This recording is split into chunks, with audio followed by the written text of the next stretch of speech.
Calling All Cars, a Rio Grande presentation.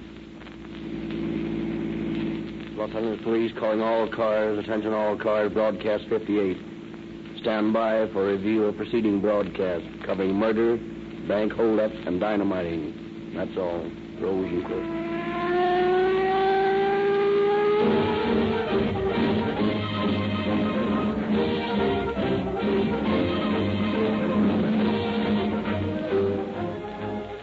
Two police officers cruising about their territory tonight in a radio patrol car have as their guest a resident getting first-hand information for the next broadcast of Calling All Cars. Let's listen in. It's sure good to see the new year come in. 1934 wasn't such a good year for us all. Well, not for all of us, maybe, but so far as Rio Grande was concerned, 1934 was a splendid year. You mean to tell me that you sold more of that Rio Grande cracked gasoline last year? I understood most companies are losing business. Oh, no, sirree. Cracked gasoline sales have been growing month after month. Well, we've more than doubled our sales. Well, you got a mighty fine gasoline, no question about that. We wouldn't be using Rio Grande cracked in our police cars if it wasn't the finest that the city could buy. Yes, more police cars in California and Arizona are using Rio Grande than any other gasoline.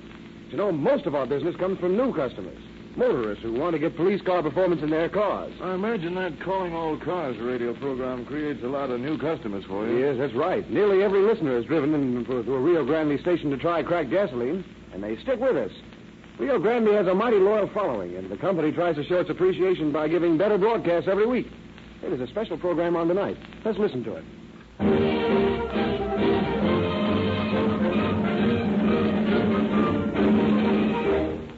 During the year just past, you have heard broadcast on this program many cases from the police files of Oakland, San Jose, San Diego, Tucson, and other western cities, as well as cases from the files of the Los Angeles Police Department. Tonight, we ask you to look back over the past year as we review memorable scenes from Calling All Cars for 1934. In every case of violence and law-breaking, which you will hear re-dramatized on tonight's program, bear in mind that the criminal paid the full penalty prescribed by law. We Westerners have a great tradition to uphold, and the blood of the vigilante seems to flow in our veins. For out here, we have shown beyond a shadow of a doubt that crime does not pay.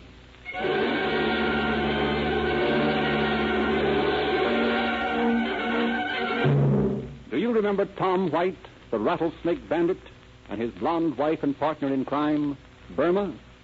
The very evening that newspapers screamed the headline story that she was on her way to Tehachapi, Calling All Cars broadcast the dramatization of her career in crime.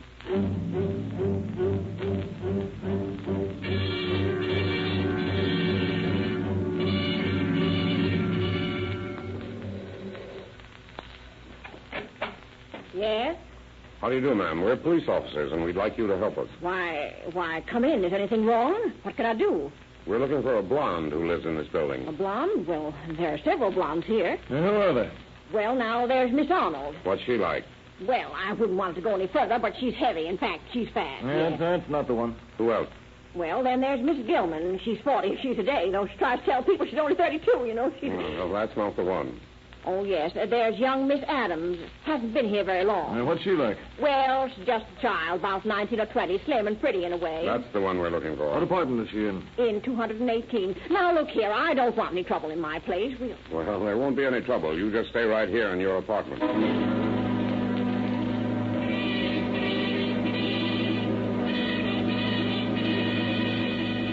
Detectives Burris and Bergeron called Detectives Anderson and Maxwell in from the alley, and with guns drawn, climbed the stairs to apartment 218. They find the door unlocked. That's her. Grab her, Burris. Hey, Andy, there's that guy down the hall. We're police officers. Get him up. The hell with you!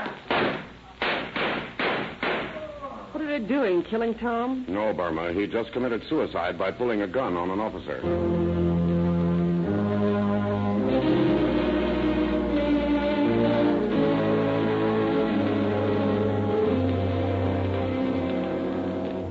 Tom White went to a gunman's grave, and Burma White to Tehachapi Women's Prison for from 30 years to life. But this sort of expiation can never bring back the sight of Miss Cora Withington, who was blinded by brutal Tom White's murderous gun. Los Angeles Police calling all cars, attention all cars. A bombing at the Los Angeles Times building.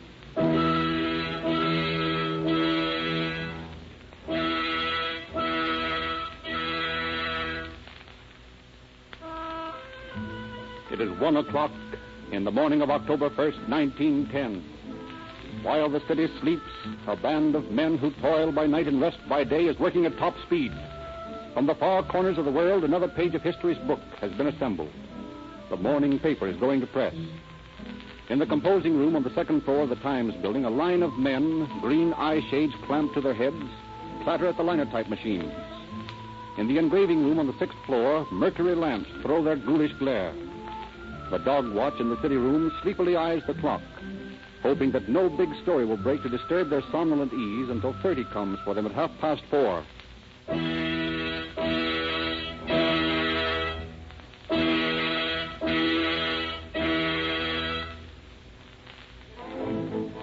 Seated by their silent telegraph keys, two men stand by in the wire room for last-minute news flashes.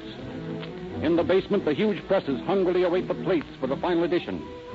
Horses and wagons stand ready in the alley to dash away with the ink-wet edition to carriers all over the city, that Los Angeles may have her news with her morning coffee.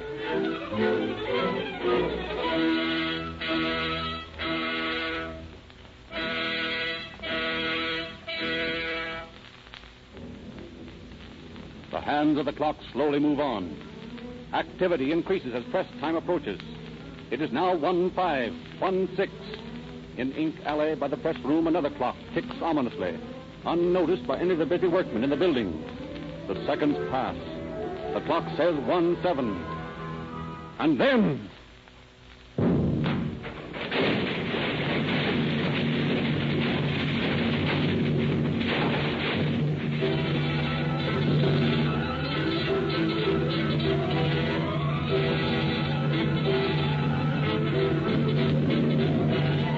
with a roar that is heard 10 miles, the center of the Times building blows up.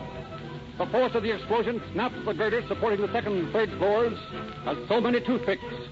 Down into the gaping hole hurtle the heavy linotype and stereotyping machinery, carrying their operators to a crushing death. The gas main which feeds the building is ripped open and instantly ignited. A searing fountain of flame leaps through the building. Within a moment, the entire structure is ablaze. Workmen clutched in the freezing maws of horror rush to the fire escapes to be met by a fiery wall. Through such escape is an impossibility. But the two telegraph editors trapped in their rooms slowly burn to death. Compositors and linotype operators, horribly maimed, arms torn off and legs broken, lie helpless on the floor as the vicious fire creeps toward them. Their pitiful cries reach the street below, where all the downtown fire apparatus has already arrived. The rescue is an impossibility. No man can enter that seething funeral pyre and live. The reporters and editors on the dog watch in the city room on the third floor are forced to jump to the street. Those who survive the jump are crippled for life. Within a few minutes after the explosion, the last cry of the helpless victims trapped within the building has been smothered in the fevered embrace of the flame. In an astonishingly short time, the entire building is gutted. And then a new danger threatens. As one after the other, the walls, lacking any support, sway, totter and strike to the street, where a huge crowd of citizens, hurled from their beds by the explosion, are straining at the hastily rigged guard ropes.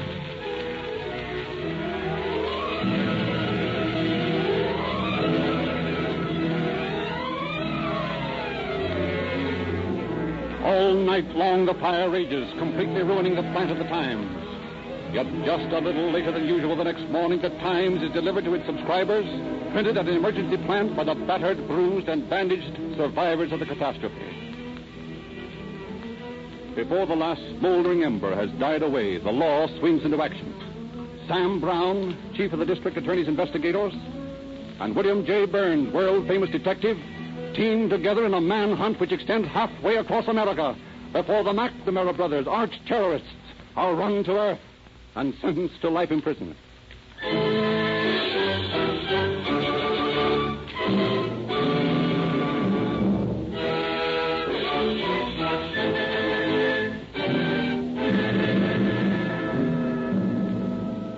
Captain Chitwood of the Los Angeles Narcotics Squad was one of the big heroes of Calling All Cars in 1934.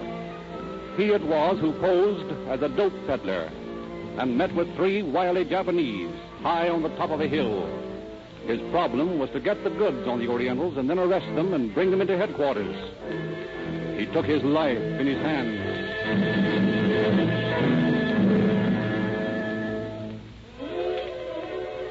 Under his threatening revolver, Captain Chitwood forces the 3 Japanese to bring the dope up and put it in his car.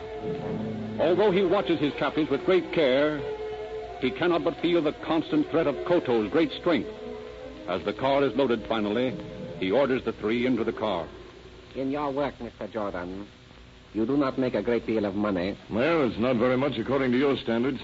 A sum such as $10,000 would be quite large in your eyes. It would be very large. I happen to have such a sum within easy reach. You'll be able to hire a good lawyer with it. I was thinking of making a friend a present. A very lucky man, I should say. You are the friend, Mr. Jordan. And how do I merit this friendship? You return to the police station with the sad news that your suspects disappeared. Sorry, Count, that's out of my line. $10,000 is a lot of money. No, you better get in the car. Back there, Koto. Mr. Jordan, I will give you one more chance. There are 3 of us. Koto here is a trained wrestler. We all know jiu-jitsu. Once we are in the car, you will be unable to manage us. True, you have a gun, but you cannot succeed in getting us to the city. I've been thinking about that. Oh, I think you had better accept Count's offer. It is impossible you will arrive in town alive. Let's put it another way. Let's say that it is impossible that all of us will arrive in town alive. I do not quite understand. It's very simple, really. Don't you see that Koto is the main threat? How much do you weigh, Koto? 210.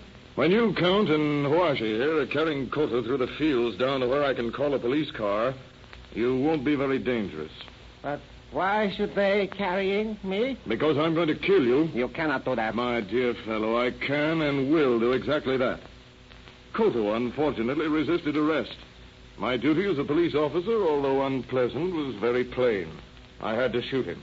The law is quite explicit on that point. But I'm not resisting arrest. Oh, you have no imagination, Koto, huh?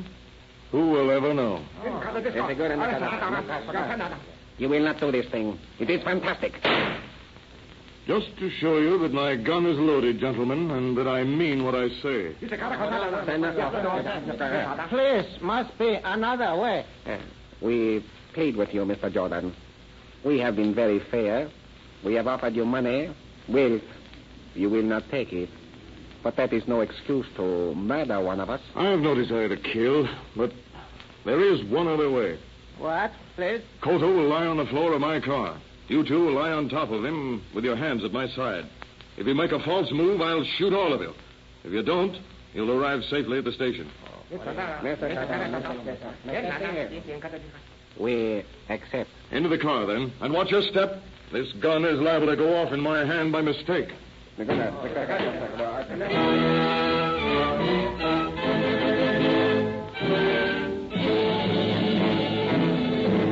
One hand on the wheel, the other covering his uncomfortable prisoners, Captain Chitwood transported the dope smugglers to police headquarters.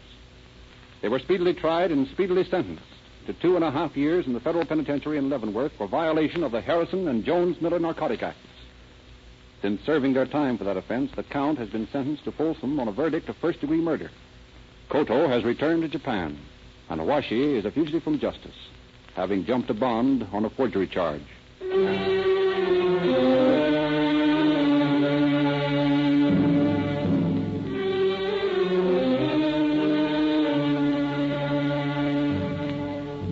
The murder of a soul, broadcast 29 of Calling All Cars, marked an experiment in the introduction of psychological drama into radio. For weeks, distraught Marie Trentini broods over the fickleness of her cousin Vincencio and the brutal frankness of Gaetano, his brother. For weeks, behind her impassive, saddened face, her brain is in a turmoil, trying to adjust herself to the outrage she feels has been done her. And then, finally, on August 7th, 1928, as Marie lies tossing sleeplessly in her bed, something in her brain snaps. The turmoil of thought and counter-thought lines up into one straight, clear path of action. Marie slips from her bed, tiptoes into the front room, takes Gaetano's shotgun from the closet and silently walks toward the bedroom in which her cousin and his wife are sleeping. I love him, Gaetano. You could have made him marry me. It would have been all right. Once I had him, he would have learned to love me. I would have made him a good wife, better than any of those little flap. You could have done this for me, but you wouldn't, Gaetano. You laughed at me. You told me I was old and fat. But I'm a good inside, Gaetano. I had a soul. I had a feeling. You don't know about that. No, that you were killing me. You were killing my soul. So you were killing me. But see, Gaetano, my body is not dead yet. My body can still kill you, Gaetano. That is fair, isn't it, my cousin? You kill my soul. I kill your body. You see how my body still lives, cousin Gaetano. How to lift this gun to my shoulder. How would have put my finger on the trigger.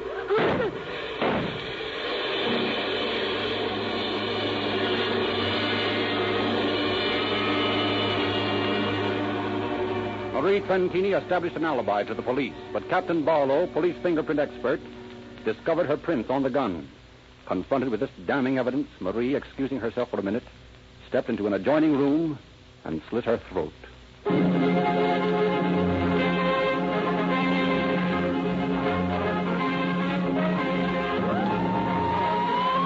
September 26, 1933.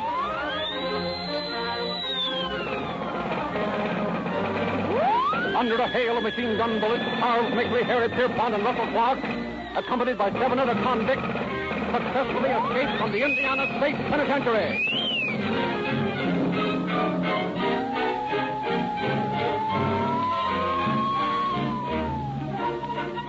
As the 10 desperate criminals disappear into the mists of early morning, all Indiana awakens to a reign of terror. 2 days later in Lima, Ohio. You, the sheriff? Yes? Well, you holding John Dillinger here? Yes. We've come to get him. Who are you? Officers from Michigan City, Indiana. He's wanted there. You'll have to show me your credentials. Here's our credentials!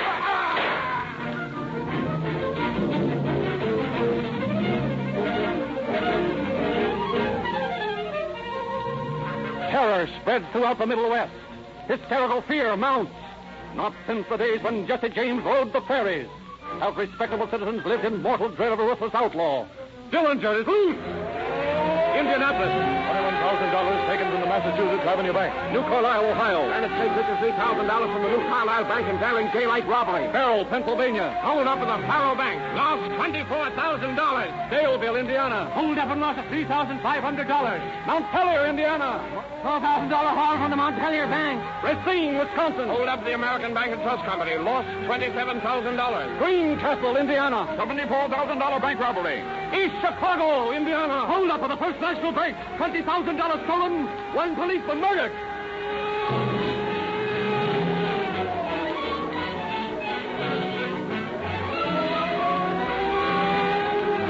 Such is the list of crimes attributed to the Dillinger mob.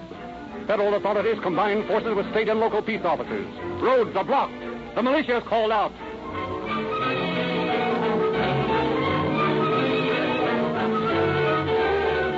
Then, as suddenly as it began, the reign of terror ends. Peace once more reigns in the Middle West. The shattered nerves of farmer, merchant, and banker gradually return to normal. Dillinger seems to have disappeared from the face of the earth. A pale desert moon casts its transparent coverlet over the jagged crest of Mount Lemmon. From a sandy wash, a coyote howls at the silent Sahara that broods above him, thrusting its spiny arms toward the star-speckled velvet dome overhead. Across this scene of beautiful desolation comes a discordant note, a tinny popular song played by a 3-piece orchestra in a desert roadhouse. The place is a few miles from Tucson, Arizona. It is the night of January 24th, 1934. Here, Clark, the Dillinger henchman, boasts to a couple of traveling salesmen about his prowess with a machine gun.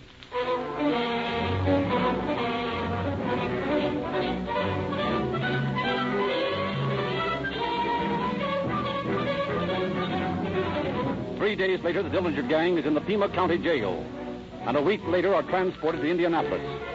But Dillinger bluffs his way out of the Michigan City Jail, and the reign of terror begins again. Then, late in July, the trail once more grows hot. Tipped off that Dillinger will attend the Biograph Theater in Chicago, a score of Department of Justice agents stake out the neighborhood. Melvin Purvis, chief investigator, and an aide sit in their car a few doors from the theater. More than an hour passes uneventfully, and then, just before 9 o'clock... Hey, Ed, there he is. Where? Walking up to the ticket office. I can't mistake that head. Oh, yeah, I see. And now he's turning. It's him, all right. And look, Mel, he's dyed his hair. Yeah, it's black. He's wearing gold-rimmed glasses. That's him. You gonna let him get into the theater? Sure, we won't take any chances. There, he's bought his ticket and gone in. Keep your eye on the exit, Ed. I'm going to give the boys the final orders. Okay, Chief. That was him, Charlie. Yeah, I thought so. Now, you and Mike stick around the doorway of the tavern here and keep your eye glued on that theater. Russell, Yes, Chief? you and Kelly watch those exits down the alley. Right. You'll probably be in there a couple of hours, but you might get suspicious and try to get out the back door. Yes, sir. And get this straight. No matter what he does, we're taking him tonight. Try to get him alive, but if you can't, get him dead.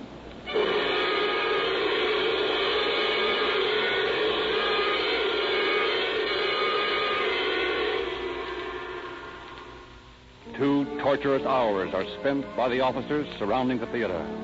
2 hours and 4 minutes. And then the doors of the theater swing wide and the shirt-sleeved audience throngs out into the sweltering summer night. Dillinger saunters onto the sidewalk, accompanied, so some reports say, by a young woman clad in red. Purvis closes in behind him.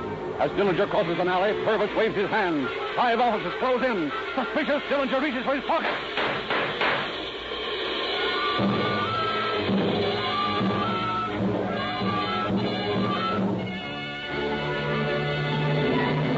John Dillinger died on the way to the hospital, and 72 hours later, the story of his career of crime was being broadcast on Calling All Cars.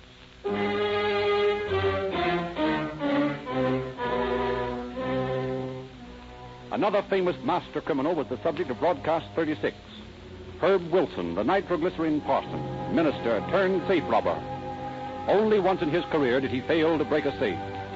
That was one night in Detroit when the gang, after weeks of preparation, set about to crack the safe of the National Maccabees organization, which contained $13 million.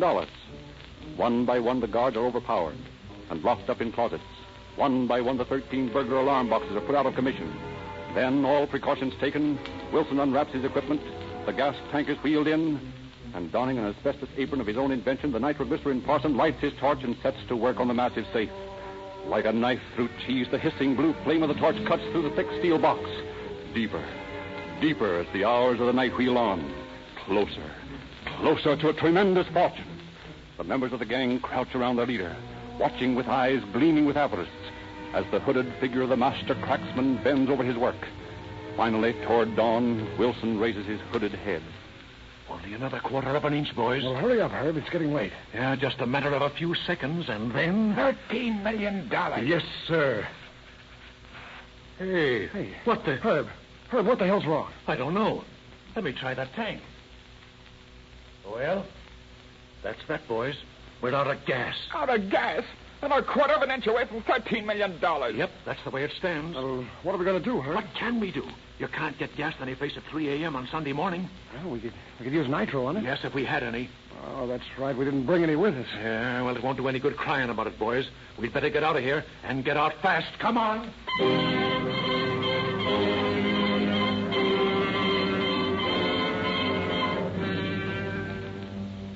After stealing more than $15 million in 3 years, Herb Wilson finally made a little mistake. He left his fingerprint on an electric light bulb. He is now in San Quentin for life.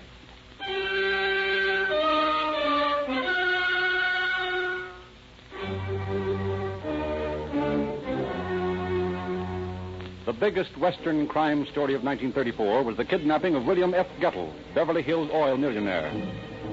48 hours after Mr. Gettle was released, Calling All Cars dramatized his adventure and presented Mr. Gettle himself to the entire nation over a coast-to-coast hookup of the Columbia Network. The most pitiful aspect of the Gettle case was the horrible tension under which Mrs. Gettle lived during the long days when her husband's fate was a question. In the sun-filled garden of the Gettle mansion, the 4 children of the kidnapped millionaire, Billy and Betty, the twins, and Bobby and Jimmy, play their childish games, ignorant of the terrible plight of their father. In a darkened room on the first floor, Mrs. Gettle receives Mr. Noon, the attorney who is negotiating with the kidnapper. Mr. Noon, is there any news? Yes, Mrs. Gettle. I have just received a call from a man who calls himself Percy. That is the way the ransom note I received last night said the message would be delivered. What did he say? He said to hold myself in readiness for further instructions. Do you think Will is all right? I have every confidence he will be back soon. Oh, I hope so. Mama, I want my daddy. Where's Daddy? Now, children, run out and play. But where's Daddy, Mama? Your daddy's gone away for a few days on business. When will he be back, Mama? He should be back any day now.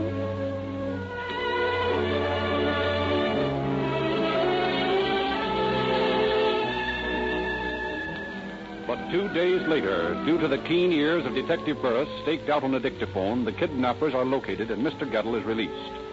24 hours later, they are sentenced to life imprisonment in San Quentin. And 24 hours after that, while they are speeding northward to prison, Calling All Cars brought the biggest radio scoop of the year to the ears of the nation.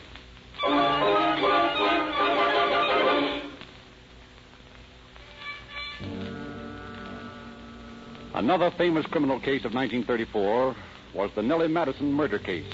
Mrs. Madison, accused of murdering her husband, is faced with an overwhelming array of circumstantial evidence. Her attorney, in summing up his plea to the jury, was played by Richard LeGrand in one of the most moving character depictions of the year. Ladies and gentlemen of the jury, have you ever lost suddenly and horribly someone you held most dear?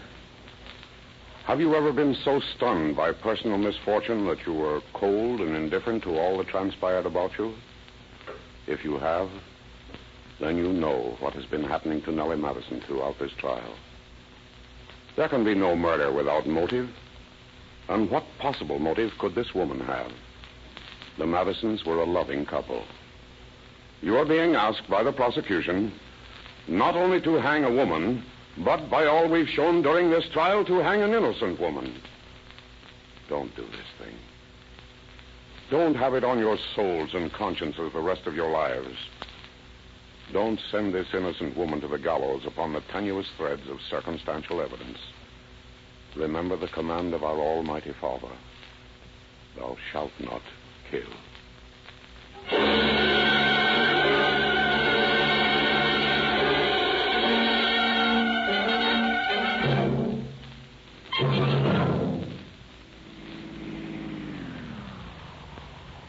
Well, fill her up with Rio Grande cracked.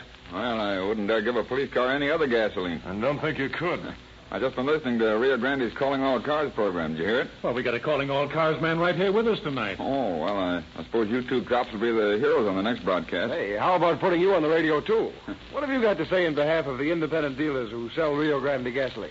Well, you tell your listeners that we independent dealers get a big kick out of so many people driving in after every broadcast and asking for a tank full of police car performance. Well, how about a business prediction for 1935? Everyone else is predicting. What do you think about business for next year? Now, I can predict good business for every independent gasoline dealer who lines up with Rio Grande. That's the only big gasoline company that doesn't compete with its own dealers. My business has grown steadily ever since I put in Rio Grande pumps. And my customers stick with me. They should. I give them better value in Rio Grande cracked gasoline, more power, faster starting, greater speed, higher anti-knock rating, and tetraethyl at the price of ordinary gasoline. Well, come on, fellas. We got to go. Happy New Year. I'll go one better. Rio Grande wishes you a prosperous New Year.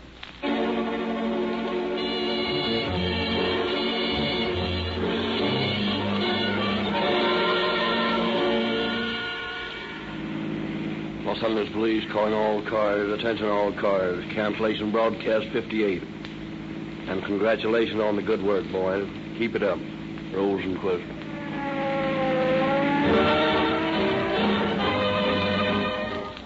Calling All Cars is written and produced by William N. Robeson. The orchestra is under the direction of Frederick Stark. This is your narrator, Frederick Lindsley, bidding you good night and a prosperous new year for the Rio Grande Oil Company.